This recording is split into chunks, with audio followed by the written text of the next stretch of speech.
We're all Bastion mains now, ladies and gentlemen. I'm Stylosa, and this is Unit Lost. So, it looks as if the Bastion, the huge Bastion PTR buff is going to go live because we've seen nothing off Blizzard actually saying they're going to change any of this. So, what the hell is going to happen? Well, there's going to be a Bastion meta, ladies and gentlemen.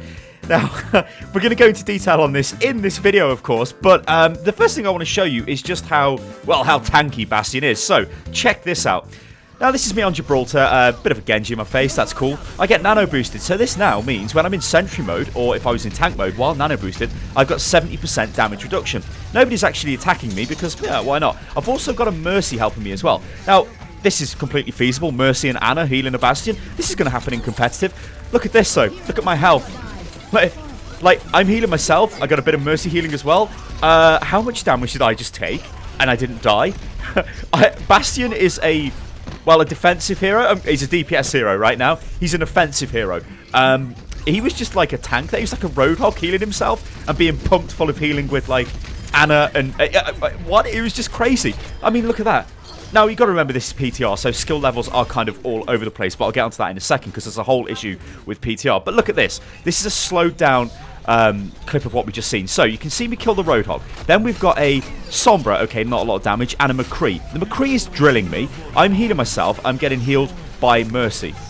Just sort of like, there's no effect here. It's like, whatever. Hello, McCree. Flashbangs me. I just go tank mode.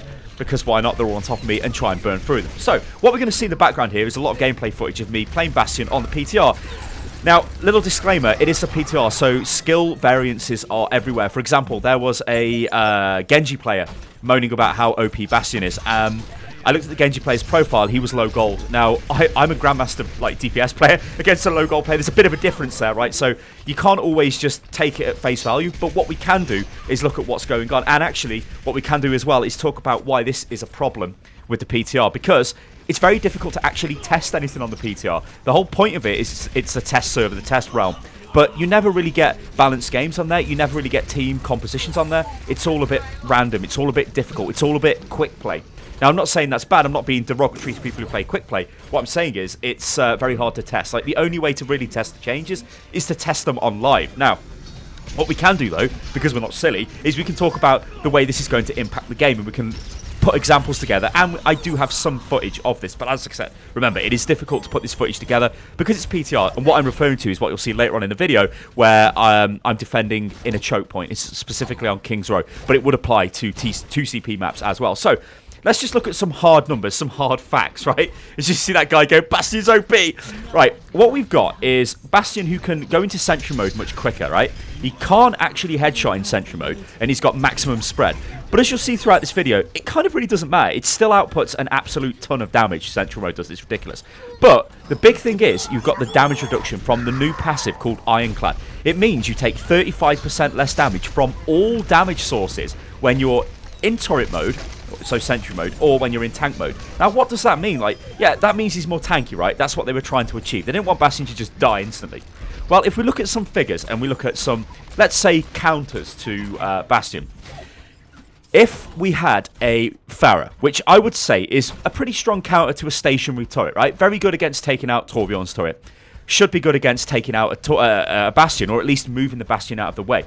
Pharah would take 3 rockets to kill a Bastion, right? 3 direct hits, 120 damage a hit, he's dead, right? That would get rid of the Bastion. Now, well, or rather on PTR, which I suspect is going to go live because they haven't said anything about not doing this, and usually they would, it would take 5 rockets. Now, it's not only just 5 rockets, though, is it, to kill him? Because he's going to heal himself. He's going to run away, right? He's not going to sit there and let you fire 5 rockets into him. And Pharah's not going to be able to fire 5 rockets into a Bastion anyway, because Bastion's just going to shoot the Pharah, and he will kill her in sentry mode, shooting at her. Like, he will kill her before she kills him. So that means that was a counter before. It's not really a counter as such. Also, Widowmaker, if she took 2 or 3 shots, now she's going to take 5 or 6 shots to kill him. It's very difficult to kill a Bastion. What you're going to see now in this clip, and massive shout out to my Mercy player, Mad Boss, because it's PTR, and like, sometimes people don't work together. I actually asked Mad Boss, just damage boost me. Just let me sit in the corner and damage boost me. And that's what I'm doing here. It's not optimal, but what I wanted to show is what happens in a choke, and what I think is going to happen with Bastion, right? Because Bastion is a supremely powerful character, and he's very difficult to kill. right? So what we've got is somebody who, when supported by the team, like, they know I'm here. Look, they tried to kill me there. And you'll see them, they will actually kill me. But you need to look at the investment required to kill me, right? And it's kind of like the Symmetra teleporter syndrome, or the Symmetra shield gen syndrome, where you have to commit an entire attack just to get rid of it. Problem is, you kill the Bastion, he's just going to come back, right? If you're going to lose all your team trying to kill one guy, well, that's a bit ridiculous. So, some of you guys may have heard of the El Presidente kind of setup, right? What that means is, you protect one person on your team, right? He's the president. As you can see there, watch this. Now watch the kill cam. Like, I knew I was going to die. Like, I should have repositioned, but I just wanted to sort of prove a point. They know I'm there. How are they going to get rid of me?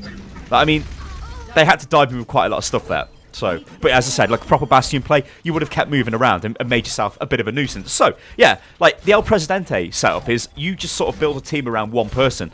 Now, what I'm trying to envision, and we have to kind of like envision this, predict it, because we can't actually like say this for fact because we haven't been able to test this as yet, right?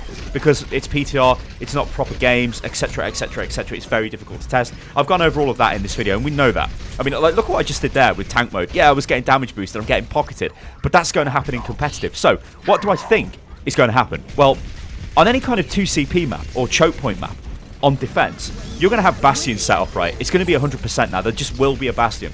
And he's going to be supported, right? And when he's supported, he's going to be pretty difficult to get rid of. In fact, probably impossible to get rid of unless the enemy team just commit to trying to take you out with absolutely everything. Now, of course, the enemy team will probably have a Bastion. And what kind of problem is that going to give us? Well, it means if we look at like a map like Dorado, yeah, or we look at a map like Eichenwald, any map where there is a very hard choke, or let's say Hanamura, what we're going to get is a super defensive setup now, which is going to be practically unbeatable. If we look at, in fact, Eichenwald is probably a better example. If we look at the Eichenwald build for defensive teams, that is very strong, right? You've got Soldier, you've got Symmetra, you could take Torbjorn if you wanted to, yeah? And then you've obviously got Reinhardt, Anna, Lucio, Zen, Mercy, whatever, right? Obviously, Lucio, Zen, and Mercy, they're just all interchangeable. Probably not Lucio as such, probably a Mercy or a Zen. That's a team that is quite strong. Now, you're going to remove the Soldier and stick the Bastion in, because Bastion does a shitload more damage, and he's practically unkillable, right? That's the big thing with Bastion. He's practically unkillable. Now, there was some controversy with nano boost. There was a, I think there was a video that came out a while ago which showed you when Bastion is nano boosted in Sentry mode or tank mode, he can't even be locked on by McCree's Deadeye, and he can't be killed by basically any other ultimate. The only thing that can kill him is a nano boosted Bastion firing into him, which is, well, a bit ridiculous. Now, why is that the case? What's going on there? Well, Blizzard, they said there's a cap, yeah? It would actually be 50% damage reduction from Ana and 35% damage reduction from Bastion, which would be a total of 85%, right? But now actually they've reduced it to 70, so it's 15% down. So instead of taking basically no damage, Bastion will take a little bit of damage. So what do I think is going to happen? Well, I think it's quite obvious, right? Bastion is very powerful. Do I think he's OP? Well, it's hard to say, right? Because we've not played him on live. Yeah, I think he is OP, right?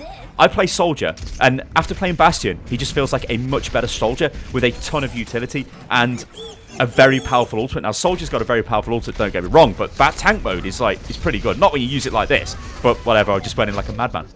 So what I think we're going to see is a lot of team builds being built around Bastion, because it makes sense, right? Such a powerful anchor to the team, right? Everyone's going crazy about Anchor right now, and if that's going to be a new hero. But Bastion is just, he can rip barriers down, right? He counters Reinhardt. So Reinhardt is pretty much in a lot of games.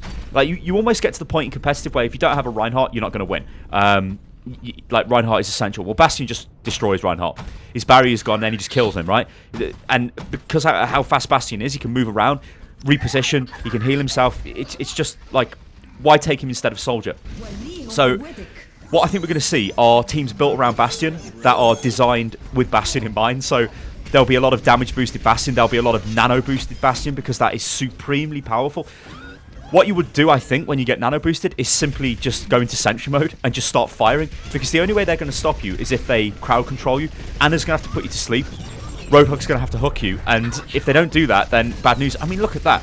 The damage output of sentry mode is just phenomenally insane.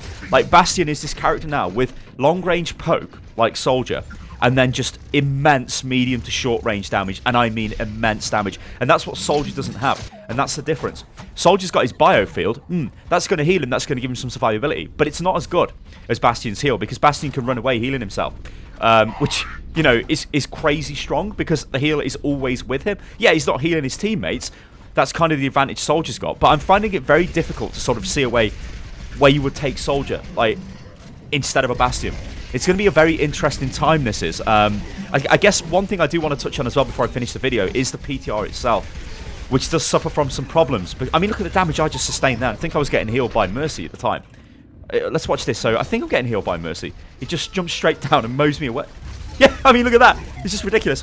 So yeah, the PTR itself, problem with the testing environment on the PTR is, well, there's no incentive to play on it. Like, why play on PTR when you could play on normal servers and get loot boxes and get XP? You can't get that on PTR, so it's always going to be a bit of a problem. Jeff has said they are working on adding some sort of incentive, maybe transferable XP or something like that, or loot boxes, so we're going to have to wait and see if that actually happens. But I think the fact remains, we are looking at a very frighteningly strong Bastion. And when I look back to times where, you know, Blizzard have actually changed the PTR as it was being worked on, I think what comes to mind is Mercy. She used to have a 50% damage buff on one of the variations of the PTR, and they changed that during the PTR because they knew it was too strong. Is Bastion too strong? I don't know. Time's going to tell, ladies and gentlemen, but we could be entering the Bastion meta. Oh my god. Ladies and gentlemen, I'm Stylosa, and this is Unit Lost. Do leave a comment below, let me know what you think, and I will catch you on the next one. Toodaloo, ladies and gentlemen. Toodaloo. We're all Bastion mains now.